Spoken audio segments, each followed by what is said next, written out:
Buenas tardes, queridos contertulios. Mi nombre es Abel de la Costa y esta es una nueva edición del Sillón Bíblico. Me alegro mucho de estar de nuevo con el Sillón Bíblico. La semana pasada no pude hacerlo y no pude cumplir con mi promesa de subir el vídeo equivalente de hace 3 años porque no encontré la manera de hacerlo. Así que bueno, agradezco a los que fueron, se tomaron el trabajo de buscarlo. Sé que unos cuantos lo vieron el de hace 3 años. Hoy nos toca un texto de lo más curioso. ¿Por qué digo curioso? Primero, no tenemos ninguno de hace 3 años. Así que para el Sillón Bíblico este texto es inédito. No lo tenemos porque hace 3 años coincidió con la fiesta de Todos los Santos y traté esos textos bíblicos. Entonces, este texto no tocó hace 3 años, pero tampoco tocó hace 2 ni hace 1. Porque resulta que es un texto de simple tradición. Es decir, es un texto que no lo encontramos ni en Marcos ni en Lucas. Entonces, claro, si no lo vimos con el ciclo de Mateo, pues entonces no lo vimos. Bueno, en realidad es un texto muy complicado, tampoco es exactamente de simple tradición. Ahora lo voy a ir ubicando, lo voy a ir explicando un poquito y vamos a ver qué conjunto tan singular que nos está presentando San Mateo. Lamentablemente la liturgia, estamos el domingo 31, dentro de 3 domingos se acaba el tiempo ordinario. Entonces, claro, la liturgia vuelve a pisar el acelerador luego de ese magnífico conjunto que nos presentó de todos esos pasos, de todos esos pasos de enseñanza que nos fue dando con el capítulo 21, con el capítulo 22, ahora vuelve a pisar el acelerador. Y de todo el capítulo 23 y 24, fíjense, 2 capítulos enteros, solo leemos estos 12 versículos iniciales, que son verdaderamente una especie de prólogo. Porque todo el capítulo 23 forma una unidad, un discurso, miren, tan unidad es, que miren cómo empieza, dice, en aquel tiempo Jesús, bueno, en aquel tiempo lo agrega la liturgia, vamos a ver a lo que dice el texto, dice, Jesús habló a la gente y a los discípulos diciendo, y claro, si uno tuviera solo esto, le parece que antes Jesús estaba, no sé, comiendo una manzana, no. También estaba hablando con la gente y con los discípulos. Entonces, ¿por qué lo repite aquí?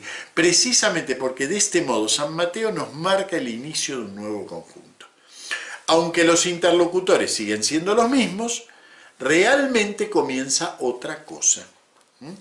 ¿Y qué comienza? Bueno, ese capítulo 23 es toda una larga invectiva contra los fariseos y los escribas.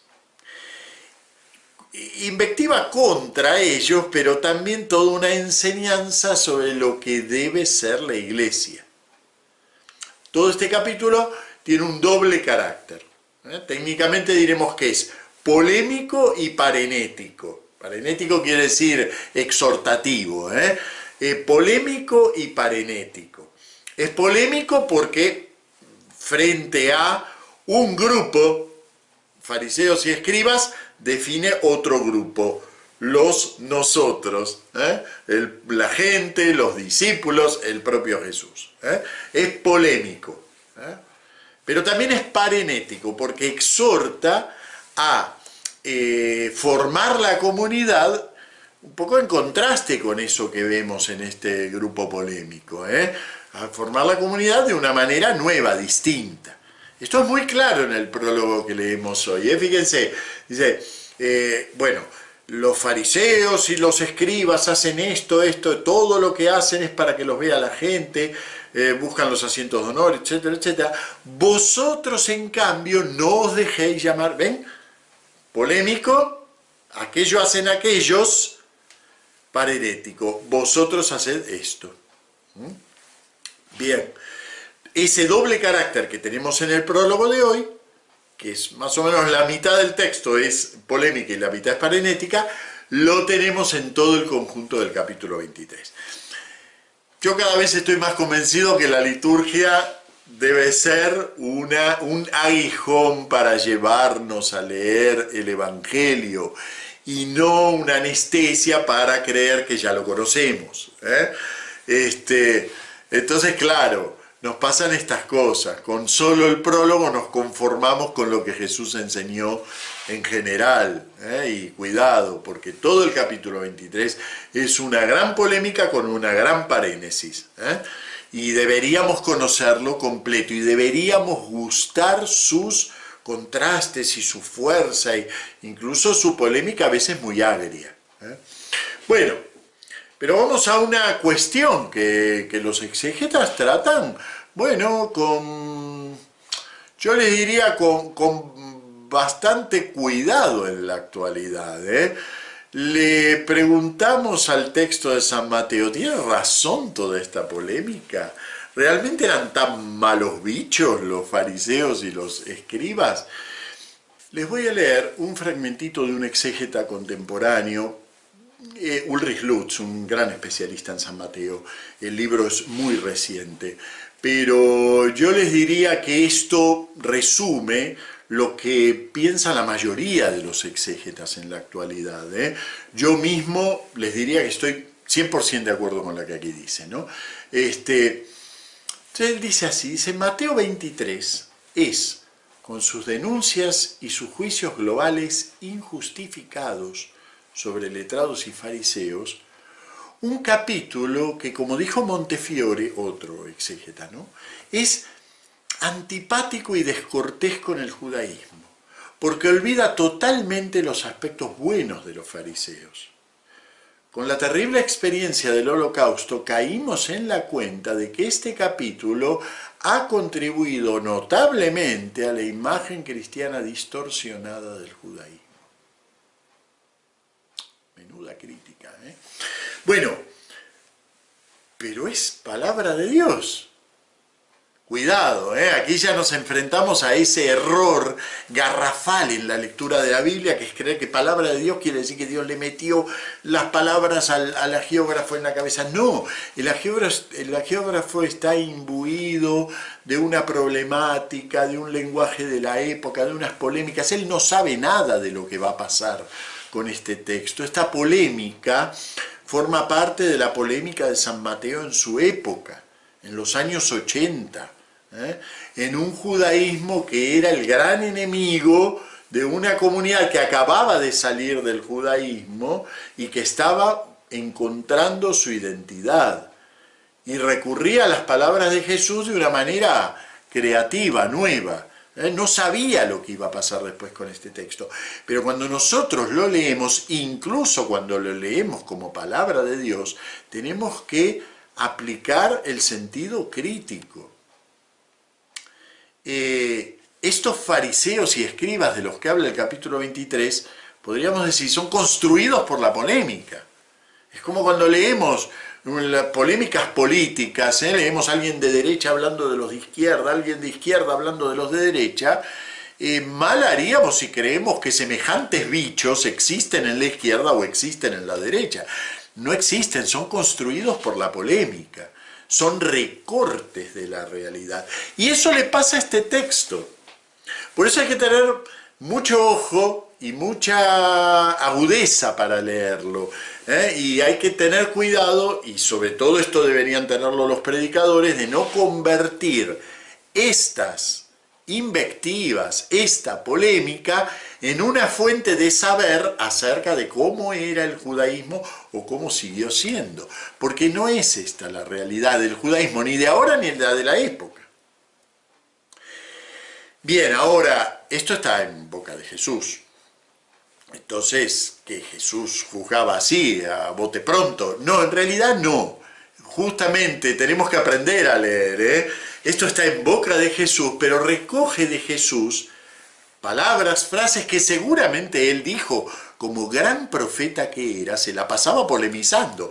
Vayan ustedes al profeta Jeremías, vayan al profeta Isaías, a todos los profetas, Ezequiel, los grandes profetas tenemos más ejemplos, claro. Pero vayan a todos los profetas y verán que polemizan en términos muy duros, creando, podríamos decir así, grandes contrastes. Todos los sacerdotes son corruptos, todos los escribas son esto, todos los habitantes de Jerusalén son idólatras. Son contrastes proféticos que nos alertan sobre una realidad a veces profunda y oculta. ¿Ven? Por ejemplo, esto que aquí llama alargan las filacterias.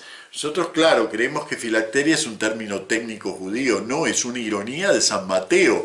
La única vez que aparece esa palabra en todo el Nuevo Testamento es en este texto. La filacteria no es ningún uso judío. Los fariseos usaban, y usan hoy los judíos tradicionalistas, usaban unas pequeñas cajitas aquí arriba, que tenían que estar puestas por lo menos en la oración, aquí arriba y en el brazo izquierdo, y se la ataban así, una cajita negra que contenía un texto de la Torá. A eso se llamaban los tefilá, los pequeños textos de alabanza que utilizaban durante la oración. Eso está mandado en la propia Torá. Bueno, eso no se llama filacteria. Filacteria es una palabra griega que significa amuleto. Y como ven, ya es una palabra irónica. Es decir, llama con ese nombre irónico a eso que en realidad forma parte de la piedad, pero que puede ser utilizado nada más que como un amuleto, como un modo de tratar de, digamos, de torcerle el brazo a Dios. ¿Ven? Entonces, cuidado, porque todo esto está dicho en un lenguaje profético, extremado, dualista, bueno y malo, blanco y negro, pero nada de todo esto es la descripción de lo que es la piedad farisea y la piedad de los escribas. Bien, eso es una primera advertencia. Segunda advertencia, en realidad los fariseos, esto ya lo mencioné hace poquito, pero ahora viene muy bien recordarlo. En realidad los fariseos no eran la fuerza religiosa dominante en época de Jesús. Jesús, que vivió cercano a los años 30, la fuerza dominante es el templo y por lo tanto la aristocracia del templo, los saduceos. Pero ustedes piensen que los evangelios están escritos en relación o después de la caída del templo de Jerusalén. Por lo tanto, el poder religioso saduceo, al caer el templo, desaparece, porque su única justificación era la existencia del templo. Y emerge como gran fuerza religiosa aglutinante del judaísmo, y podríamos decir líder de la recuperación de un judaísmo más allá del templo, aparecen estos, no es que no estuvieran antes, estaban en época de Jesús los fariseos, pero no era la fuerza religiosa dominante, aparecen como fuerza religiosa dominante. Y por lo tanto, en torno a la piedad farisea se va creando una nueva forma de judaísmo sin templo, que es el que leemos en la Mishnah, en el Talmud, y bueno, y es el núcleo de lo que va a ser el judaísmo hasta nuestros días, el judaísmo ortodoxo, hasta nuestros días. ¿Ven? Pero ese judaísmo existía en época de Jesús, no, porque era otra época. Nos parece increíble, pero ustedes piensen ahora en nosotros hace 40 años sin la existencia de Internet, realmente era otro mundo. Realmente el judaísmo de la época de San Mateo, años 80, no es el mismo que el judaísmo de la época de Jesús, año 30, 50 años antes. Entonces, si el judaísmo no es el mismo, tampoco las palabras de Jesús fueron recibidas como la grabación de lo que él dijo. Ni tampoco, así recojan frases literales de Jesús, pueden ser leídas en el mismo sentido en que Jesús las dijo. Ya sé que esto es muy difícil lo que estoy diciendo, pero es muy importante porque estamos ante un texto que dice un montón de cosas feas de un montón de personas que realmente no son cosas del todo ciertas.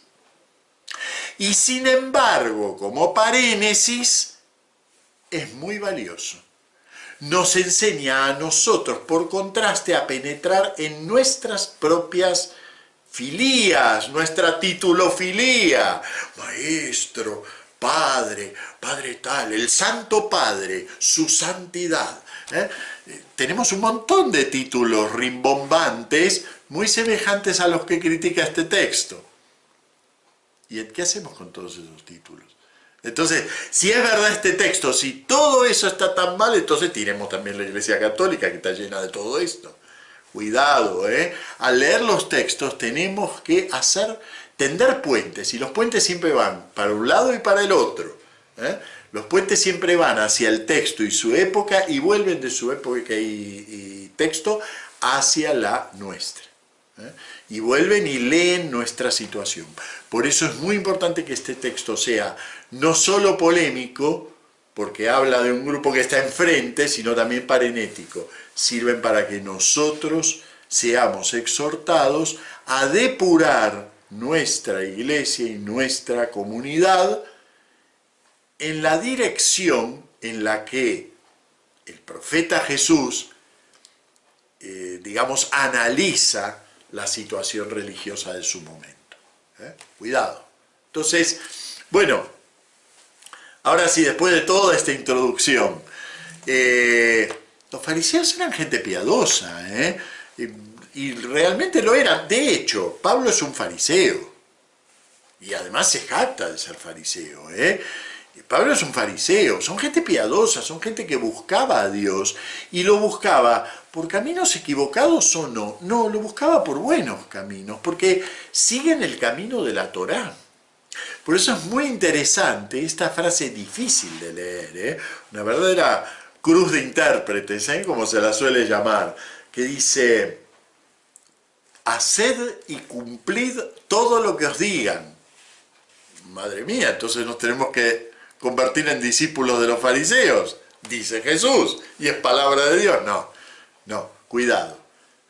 Pero es importante que esté esa frase, porque quiere decir que aquello que ellos dicen y aquello que ellos enseñan y aquello que ellos penetran en la ley no es algo que esté mal. ¿Qué es lo que está mal entonces? Resulta que en eso que está bien, cuando desaparece el polo de referencia, que es la centralidad de Dios, su realmente ser el único santo, entonces todo aquello se corrompe inmediatamente. Cuando llamamos su santidad al Papa, porque representa y nos hace presente a ese Dios que es el único santo, estamos usando bien el título.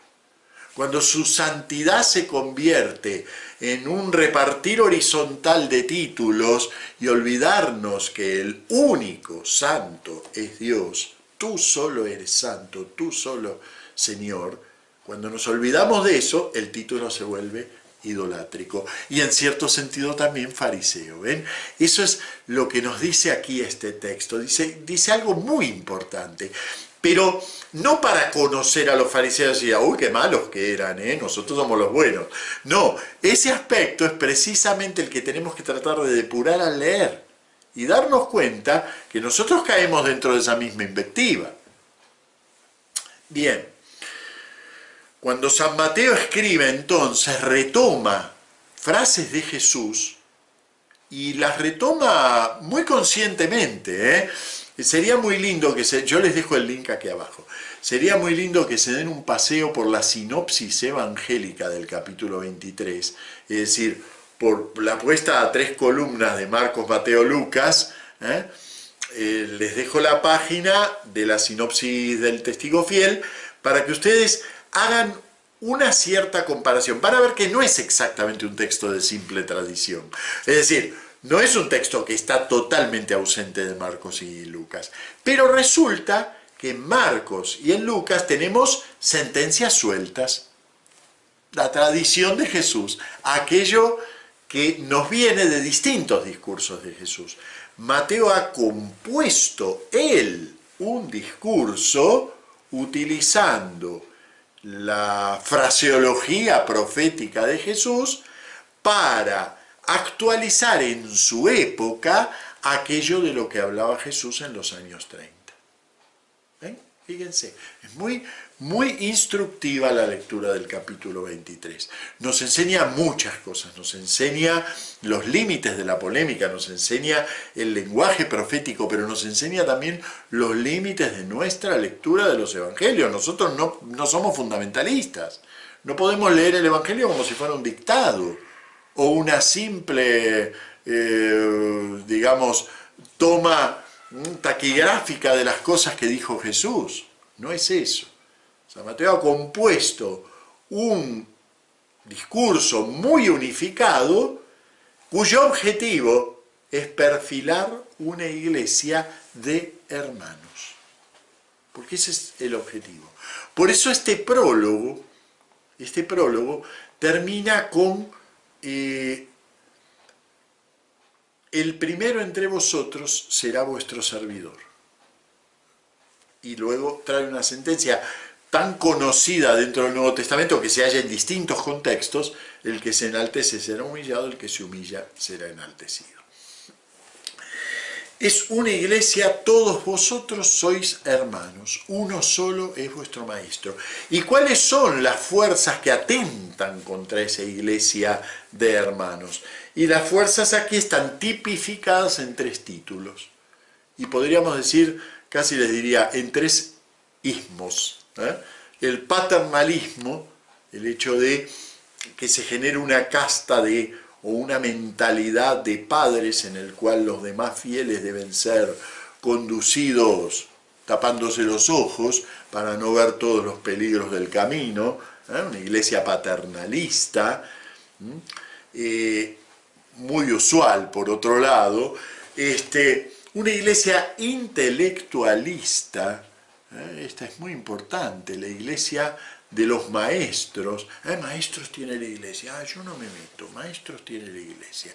No, mira, maestros hay uno solo, que es Jesús, y además todos somos en cierta medida, por supuesto, con nuestros niveles diversos, pero todos estamos en el camino de comprender la fe, la palabra de Dios, penetrar en ella. La catequesis, ¿qué es? ¿Y por qué tiene que ser permanente? Precisamente porque es el camino discipular en la doctrina, en la comprensión magisterial de la fe. Entonces, no hay una casta de maestros. Lamentablemente la hay, pero no debemos permitir que la haya. No debemos permitir, no afuera, sino en nuestro corazón. No, bueno, eso que se ocupen los teólogos. No, mira, cuando solo se ocupan los teólogos, o el tema no es importante, o el tema ese se desdibuja, se diluye, se desarma. Bien, y el tercero es tan importante que utiliza San Mateo una palabra genérica que lamentablemente en el texto litúrgico está muy mal traducida. Bueno, está feamente traducida, porque ya había hablado de los maestros con lo de rabí, Vosotros en cambio no os dejéis llamar rabí porque solo uno es vuestro maestro. Y entonces cuando uno sigue leyendo dice, no os dejéis llamar maestros porque uno solo es vuestro maestro. Y entonces dice, esto es una mera repetición. No, en griego aquí utiliza un término distinto. Aquí un término que mejor traducido sería líder, conductor. Conductor, maestro, pero en ese sentido, en un sentido distinto que el rabí, que es maestro en el sentido doctrinario. Acá sí, quiere decir maestro la palabra, pero en un sentido de conducción, de liderazgo. Y claro, es la iglesia clerical. Entonces, fíjense los ismos, ¿no? El paternalismo, el intelectualismo, o el magisterialismo. Y el clericalismo. Así que tenemos todos los defectos de nuestra iglesia metidos en estos 3 versículos. Todos los problemas que afrontamos a lo largo de 20 siglos y que estamos afrontando hoy. Incluso muchas veces se hace crítica de los estamentos de poder dentro de la iglesia, pero como si fueran los fariseos y los escribas, están en la acera de enfrente. Entonces nosotros somos la iglesia de los buenos y los que son clericales, los que son paternalistas, están en la tribuna de enfrente, son los malos. No, mira, la verdad es que todos somos, por eso se habla muchas veces del clericalismo de los laicos, ¿no? Todos somos muy clericalistas, todos somos muy intelectualistas, todos somos muy paternalistas, porque nos encanta que la responsabilidad de la fe la tengan otros. Nos encanta que si no entendemos la Trinidad, maestro tiene la Iglesia. Así que yo no me voy a ocupar en absoluto de eso, porque maestros tiene la Iglesia.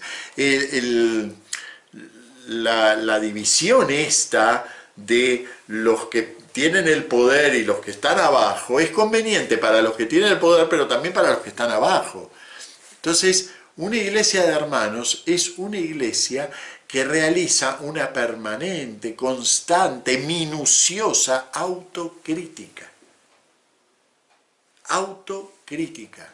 Y lee en el corazón de cada uno de los creyentes todo aquello que lo ata a criterios de poder puramente horizontales.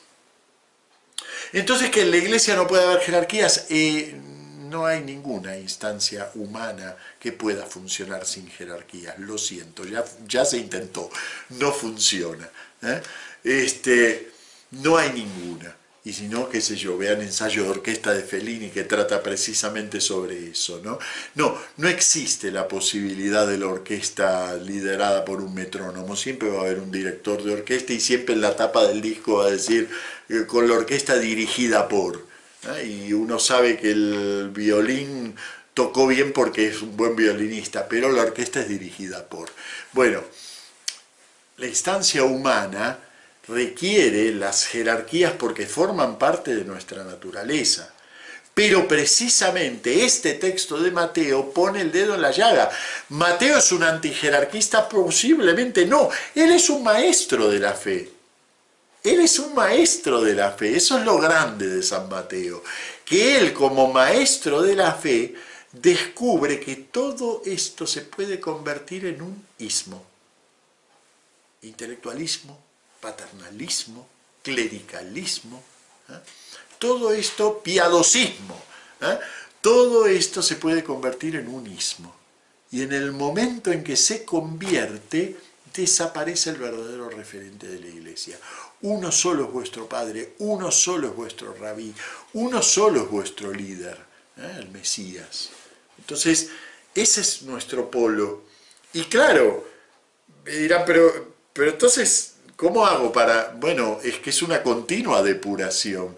Por eso la iglesia todo el tiempo pide perdón, pero no por una manía de machacarse y pegarse en la espalda con el látigo, sino porque sabemos que en el camino de la construcción de una comunidad de hermanos hay más desviaciones que realizaciones. Las pocas realizaciones que hay son anticipo del reino. Pocas realizaciones que hay son anticipo del reino. No vivimos aún en el reino, pero el reino está entre nosotros. Y esas pocas realizaciones que tenemos los creyentes de esa iglesia de hermanos son una ganancia, son algo que el mundo no conoce, son nuestro testimonio ante el mundo. Una iglesia de hermanos, pero una iglesia de hermanos inteligentes, no una iglesia de hermanos borregos, una iglesia de hermanos que piensa su iglesia a partir de una continua autocrítica de sus propias tendencias al poder y al abuso, continuas. Entonces, si ustedes van a los rabinos de la época de Jesús, un poco más también, van a ver que hacen continua crítica de los fariseos hipócritas, no de todos, sino de los fariseos hipócritas. Y uno cuando lo lee en el Evangelio dice, este es Jesús. No, eso formaba parte de las enseñanzas de los rabinos. Criticar a aquellos fariseos, fariseos y a cualquier creyente, lo que pasa es que los textos que tenemos son todos posteriores a la destrucción del templo, así que hablan muy específicamente de los fariseos, como pasa con este mismo texto en el Nuevo Testamento. Entonces, una iglesia de hermanos es una iglesia que, a partir de textos como estos, en donde el profeta Jesús mete el dedo en la llaga, a partir de allí descubre la capacidad de realizar una crítica de su propio desarrollo y corregir aquellas estructuras que, en lugar de llevarnos hacia la exaltación del único Dios, Es muy lindo cómo la palabra uno resuena aquí, que es la palabra de la Yemá. Escucha Israel, tu Dios es solamente uno. Bueno, tu Padre es solamente uno. Tu Rabí es solamente uno. Tu líder es solamente uno. Entonces, la iglesia de hermanos descubre en la palabra cómo luchar contra esa tendencia tan humana de romper con lo uno de Dios, romper con ese reinado de Dios. Y al luchar contra eso, hacemos presente el reinado de Dios. Bueno, complicado el sillón de hoy, parece un texto tan sencillo, pero es complicado. Y es complicado porque no habla de los curas y habla de toda la iglesia. La tendencia, ya sé, es tirarle este texto a los curas. No, no habla de los curas, habla de mí, habla de el que está escuchando esto, habla de toda la iglesia.